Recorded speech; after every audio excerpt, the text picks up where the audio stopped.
Atom bomb battle ground में जमकर तबाही मचा सकता है और इसी बम से गाजा की कई मल्टी स्टोरी बिल्डिंग चंद सेकंड्स में पूरी तरीके से गिरा दी गई। और इसी बम से इजराइल ने गाजा में बड़ी तबाही मचाई है और यही इस वक्त गाजा का सबसे बड़ा खलनायक भी बना हुआ है।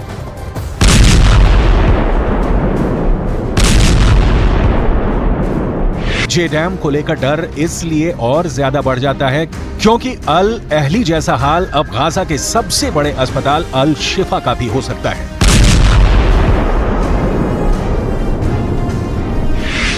इजरायल की सेना ने ट्वीट करके दावा किया है कि अल शिफा अस्पताल के नीचे हमास का बहुत बड़ा अड्डा है। इजरायल की सेना ने एक एनिमेशन ट्वीट किया है। इसमें अल शिफा अस्पताल के नीचे हमास की सुरंग दिखाई गई है। कंप्यूटर ग्राफिक्स से बनाया गया ये वीडियो ये साबित करने के लिए है कि यह अस्पताल हमास का सबसे बड़ा अड्डा बन चुका है।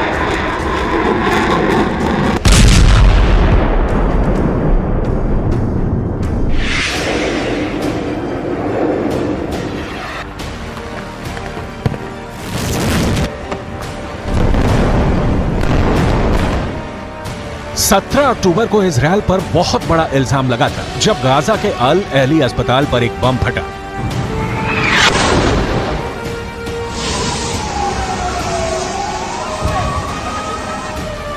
बताया गया कि यह जेडैम ही था जिसने अस्पताल के कैंपस में सैकड़ों जान ली थी।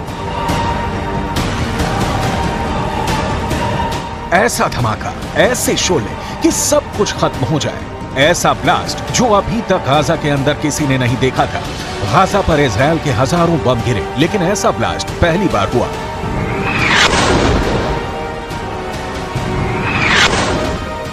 जब ये बम गिरा तो सैकड़ों लोग फौरन मारे गए। अल अहली अरब अस्पताल में हुए धमाके को लेकर इजरायल ने बहुत दलील दी कि ये हमास का रॉकेट था जो मिस फायर हुआ। यही वजह है कि जेडैम जैसे बम फिर से डर पैदा कर रहे हैं और सबसे बड़ा सवाल तो बन ही चुके हैं। गाजा में लाल अक्टूबर के बाद क्या नवंबर में भी खून की नदियां बहने लगेंगी? गाजा और इजरायल इस वक्त बहुत बड़ी हिंसा के दौर से गुजर रहे हैं। गाजा पर इजरायल हजारों टन बम गिरा रहा है तो हमास की तरफ से इजरायल में लंबी रेंज के रॉकेट फायर किए जा रहे हैं। पश्चिम एशिया का यह हिस्सा इस वक्त बहुत बड़े युद्ध के दरवाजे खोल चुका है जिसको रोकने की कोशिश जारी है। संयुक्त राष्ट्र महासभा में एक प्रस्ताव पेश किया गया ताकि इजरायल और हमास के बीच युद्ध विराम हो जाए, जंग खत्म हो जाए। दुनिया के 120 देशों ने इस प्रस्ताव का समर्थन किया तो 14 देशों ने इसके खिलाफ वोट किया, जबकि भारत इस वोटिंग में शामिल नहीं हुआ। एक बात साफ है कि दुनिया नहीं चाहती कि गाजा और इजरायल से अब और बुरी खबरें आए। ना रॉकेट चले, ना टनों टन बम गिरे, अब खून न बहे, पश्चिम एशिया में शांति हो, हमले बंद हो। इसके लिए बहुत बड़ी अपील पोप फ्रांसिस की तरफ से भी आई है। L'animo di chi è intrappolato dall'odio, converte chi alimenta e fomenta conflitti, asciuga le lacrime dei bambini, quest'ora piangono tanto.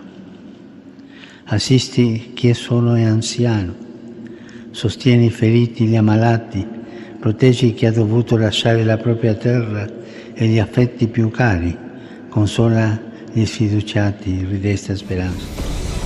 Gaza में रात में हमले कैसे हो रहे हैं इसकी तस्वीरें भी आने लगी हैं।